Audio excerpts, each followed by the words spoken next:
नमस्कार, RS Maithili channel में आपका स्वागत है। आज की क्लास है डीआई का तीसरा क्लास, जिसमें हम लोग इससे पूर्व की क्लास में हम लोग लगभग 30 ठो डीआई का प्रश्न का उल्लेख कर चुके हैं।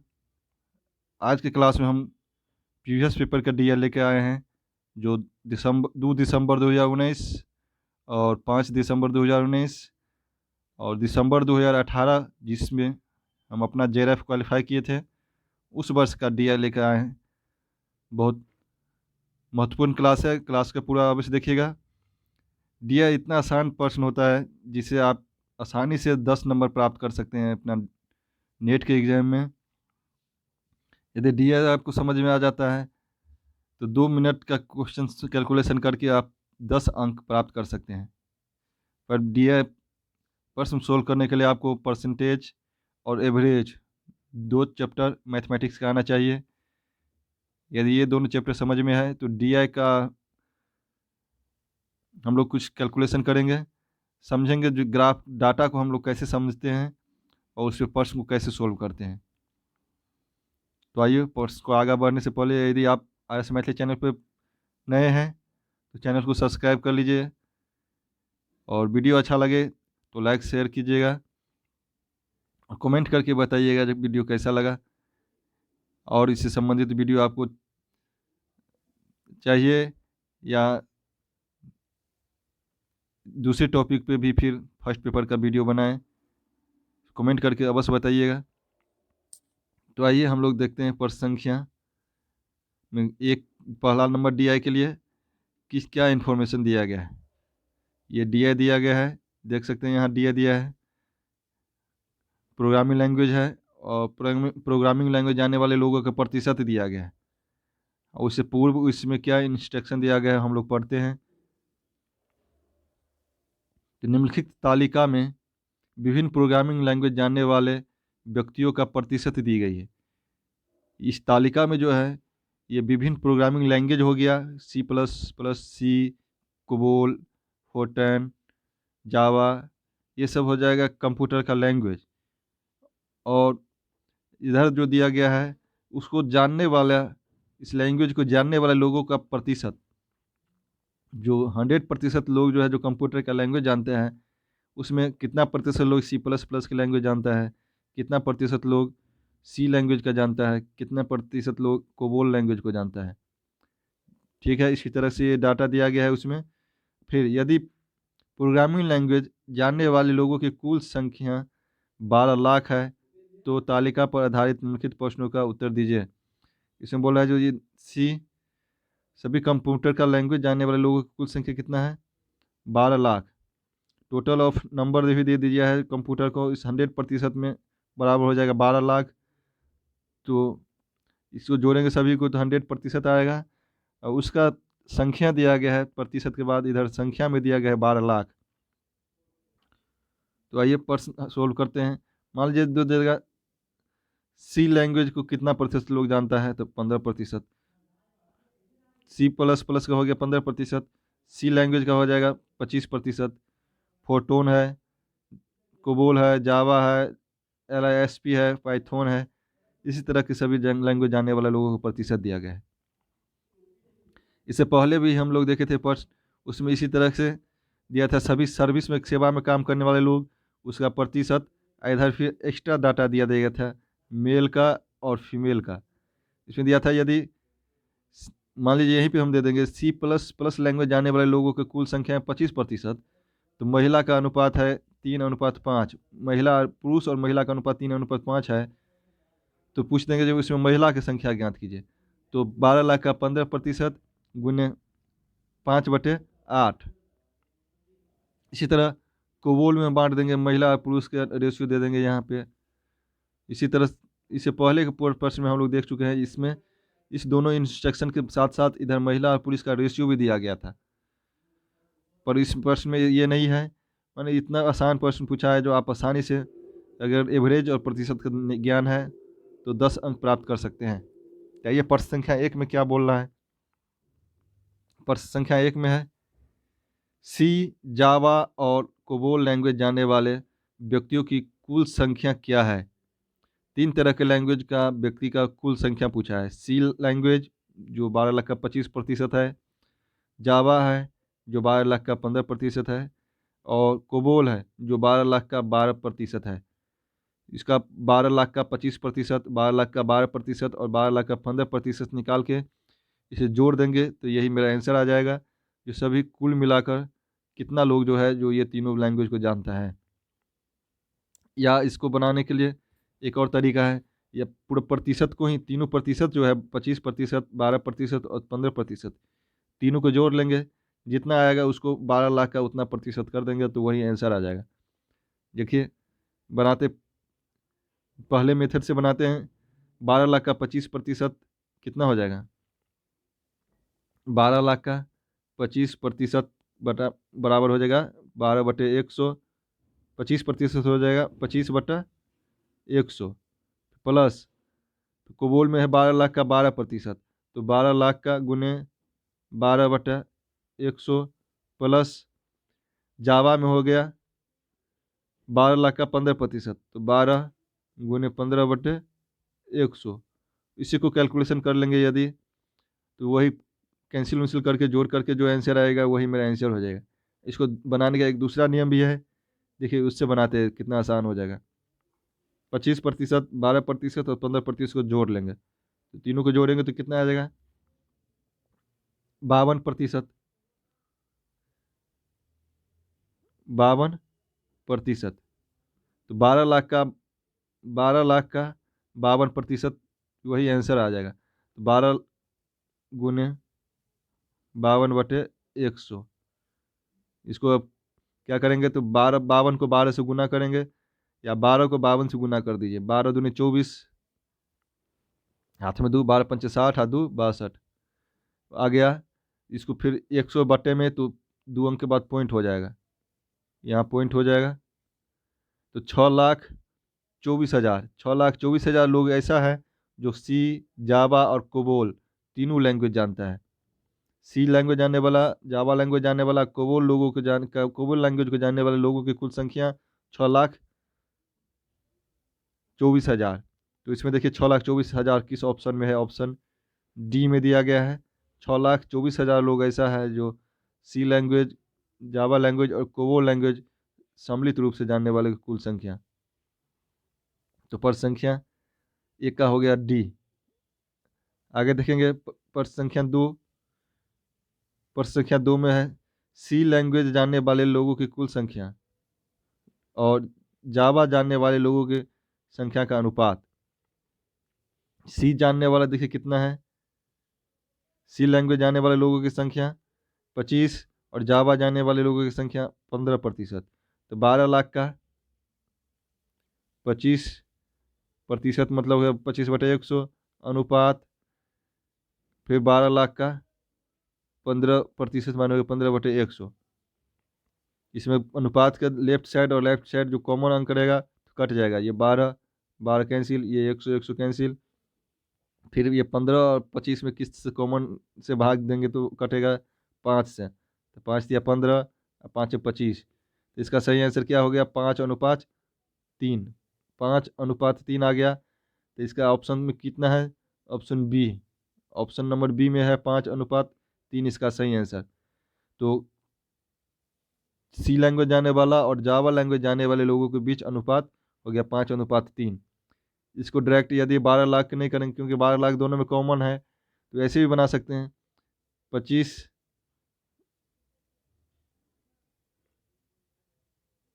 इधर कैसे बनाएंगे, 25%/100, प्रतिशत का मतलब 25/100, और यहाँ जावा जानने वाला 15%, तो 15/100, क्योंकि 12 इसमें कॉमन था तो 12 को पहले कैंसिल कर दिए, ये कट जाएगा, 5 दिया 15, अब 5 25, तो 5:3 इसका सही आंसर हो गया बी। तो आगे देखते हैं पर संख्या 3। पर संख्या 3 में दिया गया है पाइथन, LISP और जावा लैंग्वेज की जानकारी रखने वाले लोगों की औसत प्रतिशत कितना है। इसमें औसत संख्या नहीं पूछ रहा है, औसत प्रतिशत पूछ रहा है। जो पाइथन, LISP और जावा। यहाँ दिया है पाइथन, LISP और जावा जानने वाले लोगों की औसत प्रतिशत कितना है। तो इसका प्रतिशत कितना दिया गया है, 15, 10, 10। तो 15, 10, 10 को जोड़ लेंगे और उसमें कितना नंबर हो जाएगा। और एवरेज का मतलब क्या होता है, टोटल ऑफ क्वांटिटी बटे नंबर ऑफ क्वांटिटी। तो टोटल कितना हो जाएगा, इसको ऐड कर लेंगे तीनों को। अब नंबर कितना हो जाएगा, 3, 1, 2, 3 लैंग्वेज है तो 3 से डिवाइड कर देंगे। तो इसको ऐड करेंगे तो कितना आ जाएगा, 15, 10, 10 को 35, 35 को 3 से भाग दे देंगे तो कितना आ जाएगा, 11 तिया 33, बच गया 2, 7 तिया 21। तो हो गया इतना, कितना 11.7% के आसपास। तो ऑप्शन लगभग हो जाएगा 11.7%। तो पर संख्या 3 का सही आंसर आ गया बी। पाइथन, LISP और जावा लैंग्वेज जानने वाले लोगों की औसत प्रतिशत कितना है, तो 11.7। आगे देखेंगे प्रश्न संख्या 4। प्रश्न संख्या 4 में पूछ रहा है सी और कोबोल प्रोग्रामिंग लैंग्वेज जानने वाले लोगों की संख्या का अंतर क्या है। सी और कोबोल लैंग्वेज का अंतर पूछ रहा है। देखिए यहाँ देखते हैं इस डाटा में सी और कोबोल, सी और कोबोल प्रोग्रामिंग लैंग्वेज जानने वाले लोगों के बीच अंतर। तो 12 लाख का हम लोग 12 लाख का 25% है सी जानने वाला, 12 लाख का 12% है कोबोल जानने वाला। तो इसे ऐसे कर सकते हैं, 12 लाख गुने 25/100 माइनस 12 लाख गुने 12/100। इसका कैलकुलेशन करेंगे। इसमें देखिए 12 यहाँ भी है, 12 यहाँ भी है, तो 12 को कॉमन भी ले सकते हैं। यदि 12 को कॉमन ले लेंगे तो कैसे बन जाएगा, तो 12 लाख गुना हो जाएगा कितना, यहाँ कॉमन लेते हैं, कितना है ये 25% और यहाँ 12%। तो 12 सॉरी यहाँ हो जाएगा 25% माइनस 12%। 12 कॉमन ले लिए, 25% माइनस 12%, तो 25% में से 12% लेस हो जाएगा। इसका शॉर्टकट में बनाएंगे कैसे, 25 में से 12 लेस कर देंगे तो कितना बचेगा 13। तो 12 लाख का 13% बराबर कितना हो जाएगा, तो 13 दूनी 26 के 6 हाथ में 2, 13 और 2 15, 100 है बटे में तो 2 अंक के बाद पॉइंट आ जाएगा, दशमलव आ जाएगा। तो 1,56,000 हो जाएगा सी लैंग्वेज जानने वाला और कोबोल लैंग्वेज जानने वाले के बीच अंतर। तो ऑप्शन नंबर सी ने दिया है 1,56,000। सी और कोबोल प्रोग्रामिंग लैंग्वेज जानने वाले लोगों की संख्या का अंतर आ जाएगा 1,56,000। आगे देखेंगे प्रश्न संख्या 5। प्रश्न संख्या 5 में दिया है C++ लैंग्वेज जानने वाले व्यक्तियों की संख्या ज्ञात करें। तो C++ लैंग्वेज जानने वाले लोगों की संख्या कितना है, सो देखते हैं। तो 12 लाख का उतना प्रतिशत निकाल देंगे। तो C++ लैंग्वेज जानने वाले लोगों की संख्या 15%। तो 12 लाख का 15% कितना हो जाएगा, तो 15 दूनी 30 0 हाथ में 3, 15 3 18, तो 2 अंक के बाद दशमलव हो जाएगा 100 है। तो 1,80,000 लोग जो है C++ लैंग्वेज जानता है। तो ऑप्शन देखिए किस ऑप्शन में 1,80,000, तो ऑप्शन ए में दिया है 1,80,000 लोग जो है C++ लैंग्वेज जानने वालों की संख्या है। तो एक तरह के डाटा खत्म हो गया। अब हम लोग अगले डाटे पे जाएंगे। अगला डाटा क्या बोलता है, जो 2019 का 4 दिसंबर का परीक्षा का है। 2019 का 4 दिसंबर का डाटा जो दिया गया है उसको देखते हैं, उसमें कैसे प्रश्न को पूछा गया है। देखिए निम्नलिखित तालिका में वर्ष 2012 से लेकर 2018 तक 7 विभिन्न वर्षों के दौरान किसी कंपनी द्वारा उत्पादित 3 विभिन्न प्रकार ए, प्रकार बी और प्रकार सी के वाहनों की संख्या के आंकड़ों को दर्शाए गए हैं। ये नीचे जो तालिका दिया गया है ये, उसमें क्या दर्शाया गया है, वर्ष किसी एक कंपनी है जो अपना 7 साल में 3 प्रकार के वाहन निर्माण करता है, टाइप ए, टाइप बी और टाइप सी। वाहन का निर्माण करता है type A, type B, type C, और किस किस वर्षों में? 2012 से लेकर के 2018 तक कुल 7 वर्ष में वो अपना 3 प्रकार के गाड़ी निर्माण करता है। तो 2012 में ए प्रकार की गाड़ी निर्माण करता है 5,000, बी प्रकार की गाड़ी निर्माण करता है 20,000, और सी प्रकार की गाड़ी निर्माण करता है 15,000। इसी तरह सभी वर्षों का सभी प्रकार के गाड़ी का निर्माण का संख्या दिया गया है। यही देखिए, फिर 13 में निर्माण करता है ए प्रकार की गाड़ी 15,000, बी प्रकार की गाड़ी 2013 में बनाता है 10,000, और 2013 में सी प्रकार की गाड़ी बनाता है 22,500। इसी तरह के कुल 7 वर्ष का तीनों प्रकार की गाड़ी का आंकड़ा दिया गया है। फिर आगे देखिए क्या दिया निर्देश में, तालिका में दिए गए आंकड़ों के आधार पर निम्नलिखित प्रश्नों का उत्तर दीजिए। तो इसको अब तालिका में जो दिया गया है उसी के आधार पर हमको सभी प्रश्नों का आंसर देना होगा। आइए प्रश्न संख्या 1 में क्या बोल रहा है। प्रश्न संख्या 1 बोले दिए गए वर्षों में कंपनी द्वारा उत्पादित बी टाइप वाहनों की औसत संख्या क्या है? दिए गए वर्षों में, तो कौन दिया गया वर्ष है? 12 से लेकर के 18 तक, ठीक, 7 साल का हो गया। और कंपनी द्वारा उत्पादित बी टाइप वाहन की संख्या, इसमें दिया गया है किस प्रकार के वाहन निकालना है 12 से लेकर के 18 तक के, बी टाइप को देखना है। उसके क्या निकालना है? औसत संख्या। तो औसत संख्या क्या हो जाएगा? कुल निर्माण, कुल उत्पादन और गाड़ी, कुल जो है मैन्युफैक्चरिंग करता है गाड़ी का, उसका ऐड कर देंगे, बट्टे नंबर ऑफ ईयर, कुल 7 साल में जो निर्माण करता है इतना गाड़ी, तो कुल उत्पादित गाड़ी का संख्या बट्टे वर्षों की संख्या। तो इसको हम क्या करेंगे? कुल उत्पादित कितना वाहन है तो ऐड कर लेंगे, बी का सभी प्रकार के वाहन को ऐड कर लेंगे, सभी वर्षों का वाहन, 0 0 0 हो गया। फिर 5 दूनी 10, 5 5 चौका 20 के 0, हाथ में 2, और फिर 3 2 5 4 9 10 11 12 13 14, कितना आ गया? 1,40,000। 1,40,000 को कितना से भाग देंगे तो औसत निकलेगा? 7 से, क्योंकि 7 साल का आंकड़ा दिया गया है।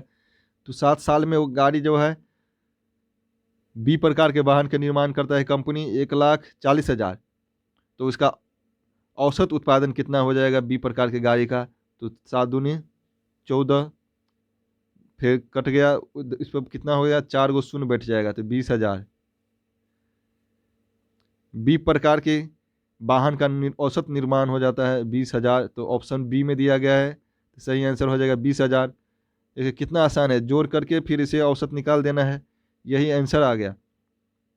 तो डी आई आपको JRF के लिए स्कोर करने में बहुत मदद करेगा, तो डी आई को अवश्य सीख लीजिए। तो आइए हम लोग देखते हैं प्रश्न संख्या 2 में, इस डी वाहन के निर्माण वाला है, उसमें प्रश्न संख्या 2 में देखते हैं जो क्या हमको ज्ञात करने के लिए बोलता है। प्रश्न संख्या 2 में दिया है वर्ष 2014 में उत्पादित ए टाइप की वाहनों की संख्या। देखिए 2014 यहाँ दिया है, उसमें 3 प्रकार के वाहन है, उसमें हमको बोला है कि ए टाइप की वाहनों की संख्या, ए टाइप की वाहनों की संख्या 10,000 संख्या वर्ष 2016 में। अब देखिए ये यहाँ आना है हमको 2016 वाला लाइन में, 2016 में उत्पादित सी टाइप के वाहनों की संख्या। 2016 वाला लाइन में देखिए सी टाइप के वाहन कौन है, यहाँ आ गया, ये 15,000। सी टाइप के वाहनों की संख्या का कितना प्रतिशत है? तो 15,000 का कितना प्रतिशत है? ये 10,000। इसमें पूछ रहा है वर्ष 2014 में उत्पादित ए टाइप की वाहनों की संख्या। तो देखिए ए टाइप 2014 वाला लाइन में आए, फिर ए टाइप वाला में आए, तो 2014 में उत्पादित ए टाइप की वाहनों की संख्या है 10,000, और फिर आगे पूछ रहा है 2016 में उत्पादित सी टाइप, तो 2016 वाला लाइन में आएंगे और सी टाइप वाला में आएंगे। 2016 में सी टाइप उत्पादित वाहनों की संख्या हो जाएगा 15,000, तो 15,000 का कितना प्रतिशत आ जाएगा? 10,000। तो इसको निकालेंगे, 15,000 का कितना प्रतिशत होगा? 10,000। तो 15,000 का x प्रतिशत, कितना प्रतिशत हमको x ज्ञात करना है, तो x प्रतिशत बराबर 10,000। 10,000। फिर इसमें कैलकुलेशन करेंगे तो कैंसिल हो जाएगा कौन कौन, ये जीरो कैंसिल, ये जीरो कैंसिल, इधर से ये जीरो, इधर से ये जीरो। तो 1,000 में भाग देंगे कितना से, 15 से। 1,000 में यदि 15 से भाग देते हैं तो कितना आ जाएगा, 15 छक्के 90, 6। तो ऑप्शन देखिए, ऑप्शन में भी आप यहाँ से ज्ञात कर सकते हैं, सिर्फ हम लोग 6 से दें, फिर बचेगा तो 15 छक्के 90। तो इसी तरह से आ जाएगा, तो 6 6 आते रहेगा, तो 6 7 मान लेंगे, तो 0.67, तो लगभग 66.67 आ रहा है। पर संख्या 2 का सही आंसर बी। ये पीछे में जो लाइन दिया गया है ऐसे करके, तो ये लगभग का प्रतीक है, तो लगभग 66.67% उत्पादन हो रहा है। 2016 में सी टाइप के वाहनों की संख्या का 66.67% है। 2014 में ए टाइप की वाहन की संख्या। तो प्रश्न संख्या 2 के सही आंसर आ गया बी। आगे देखेंगे हम लोग प्रश्न संख्या 3। प्रश्न संख्या 3 में क्या बोल रहा है, वर्ष 2016 से 17 तक, 2016 यहाँ है और 2017 यहाँ है, 17 तक वाहन तक बी टाइप। अब ये बी टाइप वाला में आएंगे, बी टाइप वाला में आ गए, वाहनों के उत्पादन में कितने प्रतिशत की वृद्धि हुई। देखिए बी टाइप के वाहन जो है 2016 में कितना है, 20,000, और 2017 में 25,000। तो 2017 में जो 5,000 का बढ़ गया है, जो कितना प्रतिशत है, तो वृद्धि प्रतिशत बराबर हम लोग सूत्र देखे थे, डिफरेंस गुने 100 बटे कम। तो डिफरेंस किसका, तो 25,000 और 20,000 का डिफरेंस जो आ गया 5,000, वो डिफरेंस, अब फिर इसको गुना कर देंगे 100 से, अब बटे कम, कम कौन आ जाएगा, 20,000 और 25,000 में से कौन कम है, उस कम से भाग देंगे। जब वृद्धि प्रतिशत पूछेगा तो कम से भाग देते हैं डिफरेंस में, और जब कमी प्रतिशत पूछेगा तो अधिक जो रहेगा दोनों में उससे भाग देंगे। चाहिए वृद्धि प्रतिशत हम यहाँ ज्ञात करते हैं, तो वृद्धि प्रतिशत बराबर क्या हो जाएगा, डिफरेंस, डिफरेंस आ गया दोनों में 5,000 का, 5,000 गुने 100 बट्टे कम, कम क्या है 25,000 और 20,000 में से, तो 20,000, तो 20,000 से भाग दे देंगे। यही मेरा कैलकुलेशन करके आंसर आ जाएगा। तो देखिए ये 2 जीरो कैंसिल, ये जीरो कैंसिल, ये जीरो कैंसिल, ये जीरो कैंसिल, तो ऊपर में क्या बचा, 50/2, 50/2 बराबर 25%। तो वर्ष 2016 में 25% यदि वृद्धि कर देंगे तो 2017 का वाहन का निर्माण निकल जाएगा। तो कितना प्रतिशत का बढ़ गया है, 2017 में बी टाइप के वाहन 25%। तो यही बस प्रतिशत और एवरेज निकालना है, डी आई बन जाएगा।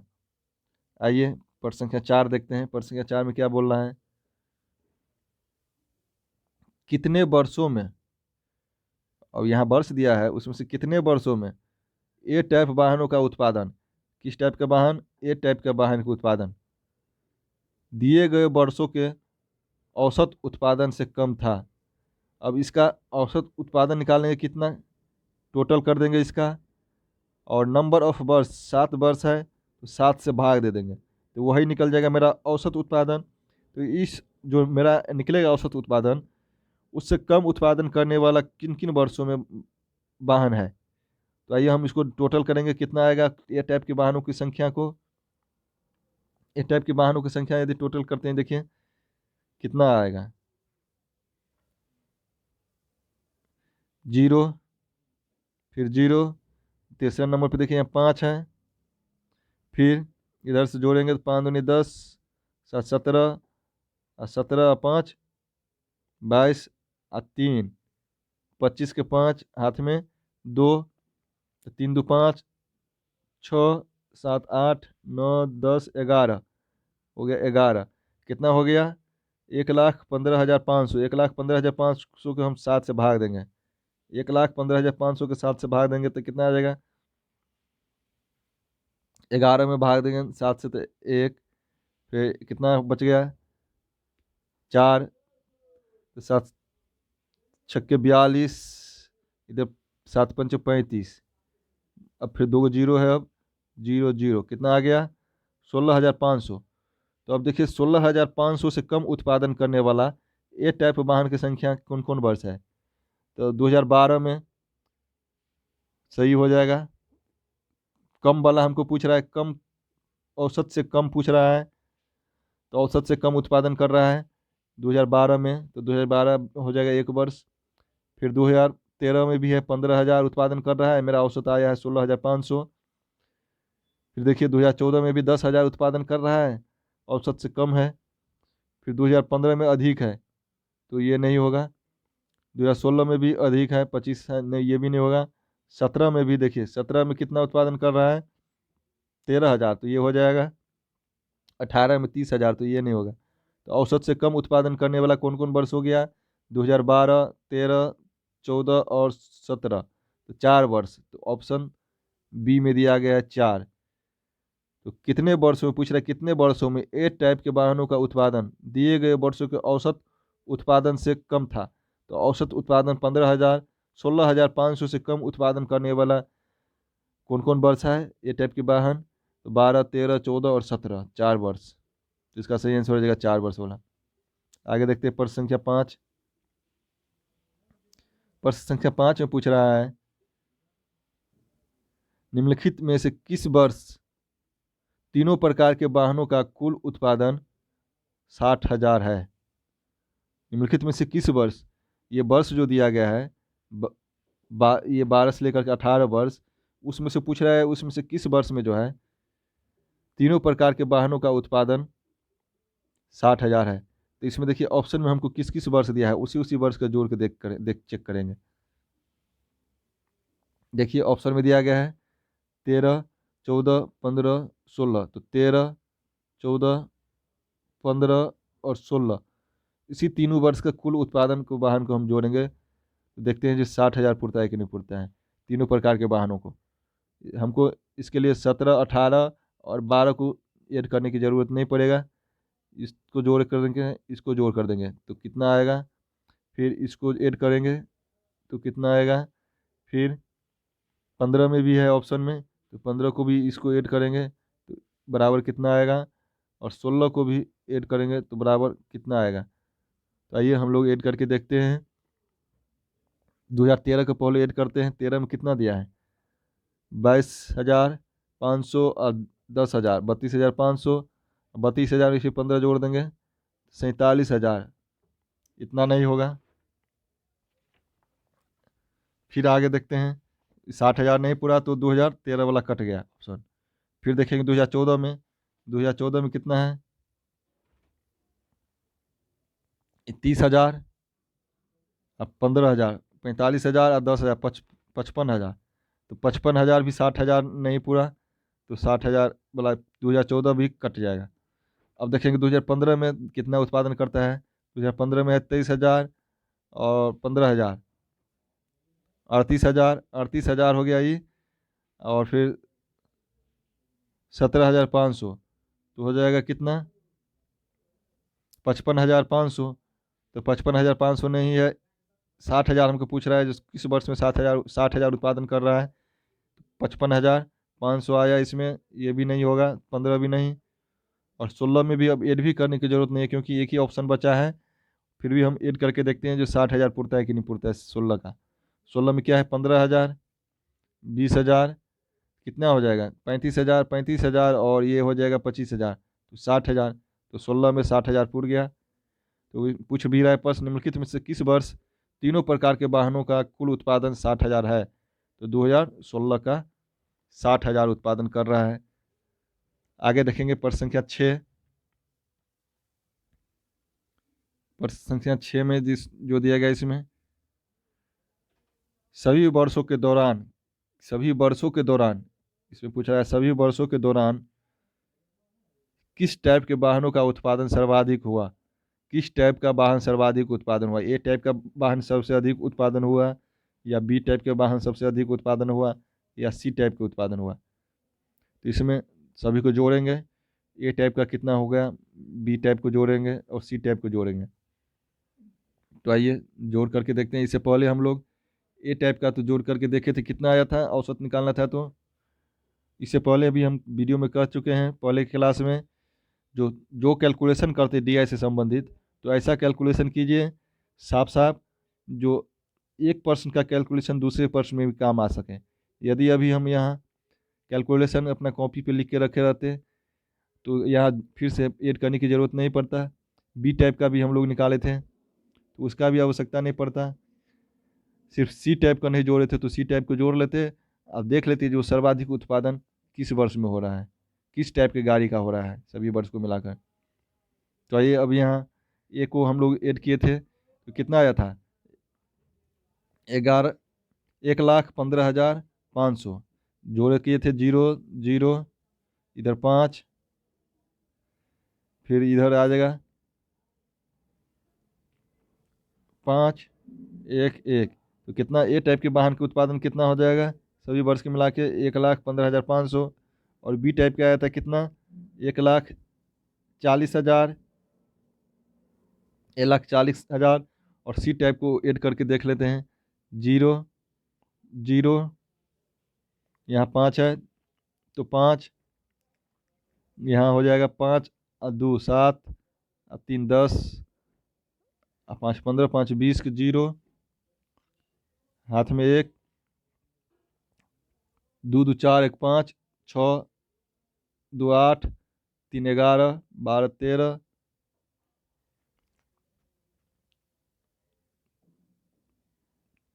15। आ जाएगा सी टाइप के वाहनों की संख्या 1,50,500। तो 1,50,500, ये 1,40,000, 1,15,500, तीनों में सर्वाधिक कौन उत्पादन कर रहा है तो सी टाइप के वाहन की संख्या सर्वाधिक उत्पादन कर रहा है सभी वर्ष के मिला के। तो ऑप्शन बी में देखिए सी टाइप के वाहन का ऑप्शन दिया है तो इसमें सी टाइप के वाहन की संख्या कितना हो रहा है 1,50,500। तो इसमें पर संख्या 6 का सही आंसर हो जाएगा ऑप्शन सी। ऑप्शन बी में सी टाइप के वाहनों की संख्या सर्वाधिक उत्पादन हो रहा है। तो इसी तरह 2 तरह के DI देख लिए हैं। अब देखते हैं तीसरे तरह के DI जो मेरा 2018 के नेट के परीक्षा में पूछा गया था दिसंबर के परीक्षाओं में, और इसी परीक्षा में हम अपना JRF क्वालिफाई किए थे। तो आइए देखते हैं जो यह DI किस तरह से पूछा गया था। तो आइए इसमें पहले DI को समझते हैं, DI में क्या पूछ रहा है। इसका जो इंस्ट्रक्शन दिया गया इंस्ट्रक्शन को पढ़ेंगे और फिर उसको DI को सोल्व करेंगे। तो देखिए इसमें दिया गया है उपयुक्त तालिका में यात्रा के किलोमीटर दिया गया है, यात्रा के किलोमीटर, और cab A B C D और E द्वारा सोमवार, मंगलवार और बुधवार को तय किए गए घंटों की संख्या। इसमें जो है 1 किलोमीटर का घंटा दिया गया, इसमें समय, इसमें दूरी दिया गया है, सोमवार को दिया गया है यहाँ एक गाड़ी का,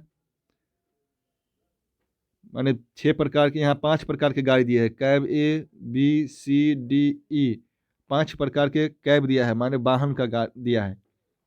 यह वाहन जो है सोमवार को इतना घंटा में इतना दूरी तय करता है, मंगलवार को इतना घंटा में इतना दूरी तय करता है, और बुधवार को इतना घंटा में इतना दूरी तय करता है। तो इसमें एक एक्स्ट्रा चीज़ आपको याद रखना होगा, चाल बराबर स्पीड बराबर डिस्टेंस बटे टाइम। तो चाल बराबर दूरी बटे समय होता है, जो हम लोग पहले भी पढ़ चुके हैं, ज्ञात होना चाहिए। जिसको नहीं है तो लिख लीजिएगा स्पीड बराबर डिस्टेंस बटे टाइम। स्पीड बराबर डिस्टेंस बटे टाइम होता है, जो ये लगभग हम लोग को यही सूत्र पे अधिक से अधिक प्रश्न ये वाला बन जाएगा। तो आइए इसमें देखते हैं डी क्या दिया गया है। ए प्रकार की कैब है जो सोमवार को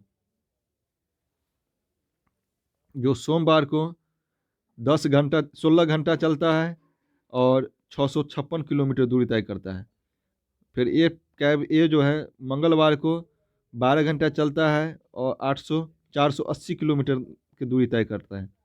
फिर बुधवार को जो है कैब ए 10 घंटा चलता है पूरा और 410 किलोमीटर की दूरी तय करता है। इसी तरह बी कैब, सी कैब, डी कैब और ई कैब सभी को दिया गया है आंकड़ा। जो कैब ई मान लीजिए सोमवार को 14 घंटा चला और 826 किलोमीटर दूरी तय कर लिया। मंगलवार को 14 किलोमीटर चला तो 728 किलोमीटर दूरी तय किया, और बुधवार को 12 किलोमीटर चला, 12 घंटा में जो है वो 840 किलोमीटर दूरी तय किया। तो इसी तरह उस गाड़ी का पूरा चाल दिया, दूरी और समय दिया गया है। हमको आगे प्रश्न में जो बोलेगा उसे ज्ञात करेंगे। आइए प्रश्न संख्या 1 में देखते हैं क्या बोल रहा है। प्रश्न संख्या 1 में बोल रहा है सोमवार को कैब सी, तो सोमवार वाला ये हो गया, और कैब सी ये है, कैब सी और कैब ई वाला ये रो हो गया। सोमवार को कैब सी और कैब ई की औसत गति में कितना अंतर है। सोमवार को कैब सी और कैब ई की औसत गति में कितना अंतर है उसे हम ज्ञात करना होगा। तो क्या करेंगे, गति बराबर चाल बराबर क्या हो गया, दूरी बटे समय। तो दूरी कितना है सी का, और कितना समय में तय करता है सोमवार को, तो 770 किलोमीटर 10 घंटा में तय करता है। और अंतर पूछ रहे तो माइनस, और कैब ई जो है सोमवार को 826 किलोमीटर की दूरी जो है 14 घंटा में तय करता है। बस यही कैलकुलेशन निकाल देंगे, आंसर आ जाएगा।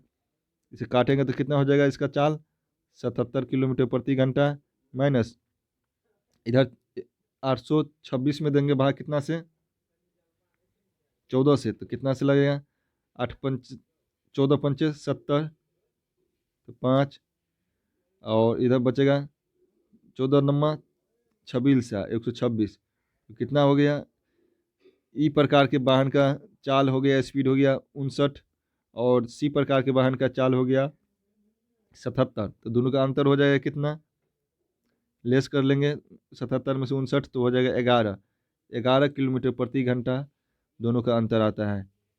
इसमें प्रश्न पूछ रहा था सोमवार को कैब सी और कैब ई की औसत गति में अंतर, औसत गति का अंतर निकल जाएगा 11 किलोमीटर प्रति घंटा।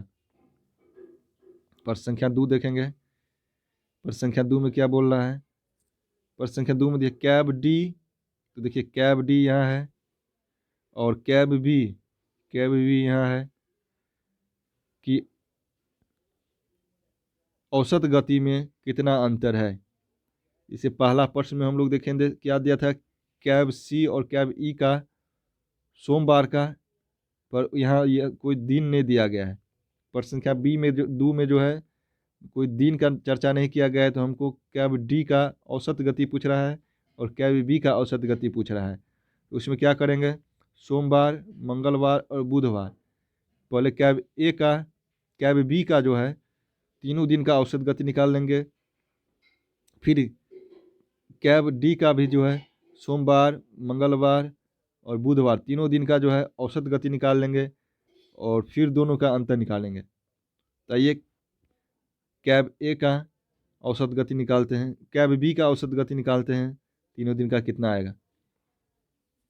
कैब बी का औसत गति निकालेंगे तो क्या होगा, पहले दिन का गति, सोम दिन का गति इसका स्पीड कितना हो जाएगा, 700 में से भाग देंगे 10 से, तो 70 किलोमीटर प्रति घंटा, प्लस मंगलवार को बी का चाल हो जाएगा कितना, 490 में भाग देंगे 14 से, तो हो जाएगा कितना, 14 दूना 8 14 तिया 42, 3 और 14 पंचे 70, 35 प्लस 720 में भाग देंगे 18 से, तो कितना होगा, 18 चौक 72 40, तो इसमें भाग देंगे फिर कितना से, 3 से, तो औसत निकल जाएगा। ये 3 दिन का चाल लिए हैं तो इसीलिए 3 से भाग दे देंगे, तो इस निकल जाएगा क्या, बी का औसत चाल, कैब बी का औसत चाल निकल जाएगा ये। तो 70 प्लस 35 प्लस 40 में भाग देंगे 3 से, तो तीनों को जोड़ करेंगे तो कितना निकल जाएगा, 145 बटे 3, तो कितना हो जाएगा, 48.3 के आसपास। तो इसका लगभग दूरी चाल कितना हो गया, 48।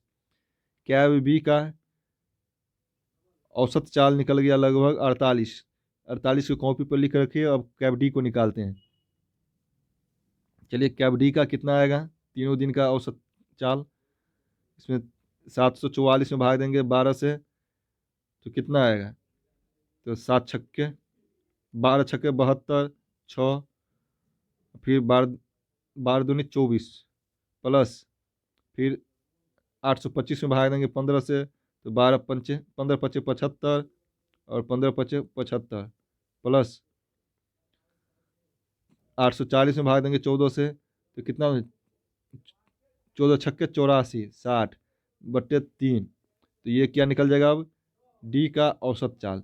बी का हम लोग निकाल चुके हैं, 48 आया है लगभग में, और यहाँ डी का भी निकालेंगे औसत चाल, तो कितना आएगा, इसको जोड़ेंगे तीनों के, तो कितना आएगा 7, फिर 17, तो 177/3। तो लगभग कितना उसका कितना आ रहा है, 5 तिया 15 और 9 तिया 27। तो डी का औसत चाल हो गया 59, और बी का आया था कितना 48।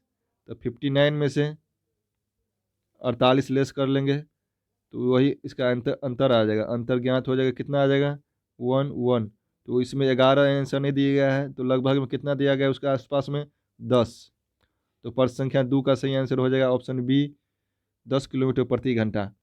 तो कैब डी और कैब बी की औसत गति, किसी दिन का यहाँ चर्चा नहीं है, तो इसीलिए हमको क्या होगा, सोमवार मंगलवार और बुधवार कैब डी का भी तीनों दिनों का गति का चाल का औसत निकाल लेंगे, और कैब बी का भी तीनों दिन का औसत चाल निकाल लेंगे, दोनों का फिर अंतर निकालेंगे, तो निकल जाएगा ऑप्शन बी। आगे देखते हैं प्रश्न संख्या 3। प्रश्न संख्या 3 में मिला है, कुल मिलाकर कैब ए के 3 दिनों के औसत गति लगभग कितना है। जैसे हम लोग अभी बी और डी का निकाले हैं, वही हमको इसी तरह ए का भी निकालना होगा, जो कुल मिलाकर माने तीनों वर्ष को मिला करके, इसमें बोल रहा है कुल मिलाकर कैब ए का तीनों दिन का, सोमवार मंगलवार और बुधवार को कैब ए का जो औसत गति कितना होगा। तो आइए कैब ए का औसत गति यहाँ निकालते हैं। यहाँ 656 में भाग देंगे तो 16 से, तो कितना लगेगा, 656 में देंगे तो 16 चौका 64, 4 और 16 का 16 41 प्लस फिर 480 में भाग देंगे 12 से, तो मंगल दिन को जो है कैब ए का स्पीड निकल जाएगा, तो कितना हो जाएगा 12 चौक 48 40 प्लस, और यहाँ 410 में भाग देंगे 10 से, तो बुधवार को कैब ए का स्पीड निकल जाएगा, तो हो जाएगा इसमें 41/3। औसत चाल पूछ रहा है तीनों दिन का, तो औसत निकालने के लिए क्या करते हैं, टोटल ऑफ नंबर बटे टोटल ऑफ दिन।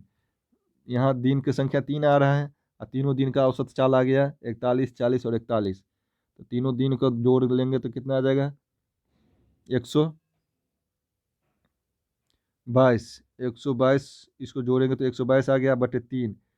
122 में 3 से भाग देंगे तो कितना आ जाएगा, लगभग में 4 तिया 12 और बचेगा 0, एक 0 देंगे यहाँ, तो इसमें मरतबे लगेगा 1, फिर 4 तिया 12, तो लगभग कितना आ गया 40 किलोमीटर प्रति घंटा। तो ऑप्शन बी में देखिए दिया गया है 40 किलोमीटर प्रति घंटा। तो इस प्रश्न का सही आंसर हो जाएगा कितना, 40 किलोमीटर प्रति घंटा। कुल मिलाकर कैब ए द्वारा, यहाँ जो कैब ए जो है उसके द्वारा सोमवार मंगलवार और बुधवार तीनों दिन का जो है औसत गति लगभग हो गया 40 किलोमीटर प्रति घंटा। आगे देखते हैं प्रश्न संख्या 4 और अंतिम प्रश्न है डीआई का। वीडियो अच्छा लगा हो तो उसको कमेंट करके बस बताइएगा, तो उसके बाद फिर नया डीआई का प्रश्न लाएंगे वीडियो, नहीं तो आज ख़त्म करते हैं। देखिए अब प्रश्न संख्या 4 में दिया है, 3 दिनों में किस कैब द्वारा सर्वाधिक दूरी तय किया गया है। अब पूछ रहा है 3 दिन में किस कैब द्वारा सबसे अधिक दूरी तय किया गया है, सोमवार मंगलवार और बुधवार तीनों दिन मिला करके ये जो दूरी दिया गया है, जो किस कैब द्वारा जो सबसे अधिक पुर रहा है। तो ऑप्शन में हम लोग देखेंगे यहाँ 5 को कैब है, तो 5 को नहीं जोड़ेंगे, जो ऑप्शन में दिया गया है 4 उसी 4 को जोड़ेंगे, तो यहाँ ऑप्शन हमको एक को कैलकुलेशन करने से थोड़ा बचाएगा। जैसे ई दिया है, डी दिया है, बी और सी, इसी तीनों को जोड़ेंगे यहाँ, तो फिर हमको कैब ए का जोड़ने की ज़रूरत नहीं है।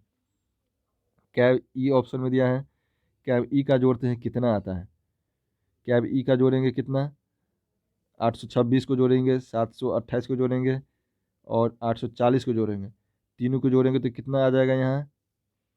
तो चलिए कैब ई को जोड़ते हैं उसके सामने में, तीनों को जोड़ेंगे तो कितना आ जाएगा 2394। 2394 आ जाएगा यहाँ इसका। कैब ई का आ जाएगा 2394। और कैब डी का कितना आता है, कैब डी का भी जोड़ेंगे 744, 825 और 840 को, ये तीनों को जोड़ेंगे तो कितना आएगा 2409। 2409। और कैब बी का जोड़ेंगे, कैब सी भी है तो कैब सी का जोड़ते कितना 770, 650 और 640। इस कैब सी का जोड़ेंगे तीनों तो कितना आ जाएगा 2060। और कैब बी का जोड़ेंगे 700 को, 490 और 720 को, तो जोड़ के आ जाएगा 1910। 1910, 2000। इसमें से देखिए सर्वाधिक दूरी किसका आ रहा है, तो कैब डी का। कैब डी जो है तीनों दिन मिला के सबसे अधिक दूरी तय किया है। तो इसमें पूछ रहा है 3 दिनों मिलाकर कैब किस कैब द्वारा सबसे अधिक दूरी तय किया गया है, तो कैब डी द्वारा सबसे अधिक दूरी 2409 किलोमीटर तय किया गया है। तो आज का प्रश्न यहीं ख़त्म करते हैं। वीडियो कैसा लगा कमेंट करके बताइएगा। और डीआई से संबंधित और प्रश्न चाहिए तो कमेंट कीजिए। डीआई बहुत आसान आता है, आप आसानी से 10 नंबर प्राप्त कर सकते हैं फर्स्ट पेपर में, और जो आपको जेआरएफ के लिए स्कोर करने के लिए बहुत मददगार होगा। इसलिए डीआई को अवश्य सीख लीजिए। और वीडियो कैसा लगा कमेंट करके बताइए। वीडियो को लाइक शेयर कीजिए। और वीडियो देखने के लिए बहुत बहुत धन्यवाद।